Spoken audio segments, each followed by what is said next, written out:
সংগ্রামী সাথী এবং বন্ধুগণ, বাংলার জনগণ এখন আগের মতো তাদেরকে যা বুঝাবেন তাই বুঝবে সেই দিন শেষ হয়ে গেছে। ওই মিডিয়াকে কন্ট্রোল করে ভারতীয় আধিপত্যবাদের প্রচারণার জন্য যেই বাংলাদেশ গড়ার পরিকল্পনা করা হয়েছিল সেই বাংলাদেশ এখন আর নাই। এখন আপনি আগের মতো করে আর বলতে পারবেন না যে 10 টাকা কেজিতে চাল খাওয়াবো।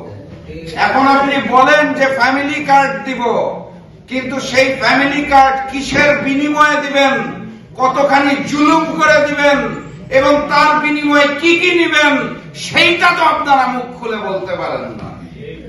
যেই দলের নেতা বাংলাদেশে নিজের মাতৃভূমিতে পা রাখবে কিনা সেটার সিদ্ধান্ত একা নিতে পারে না, সেই নেতার নেতৃত্বে নতুন বাংলাদেশের 18 কোটি মানুষ ফ্যামিলি কার্ড নিয়ে শান্তিতে থাকবে, এটা বাংলাদেশের কোনো পাগলও বিশ্বাস করে না।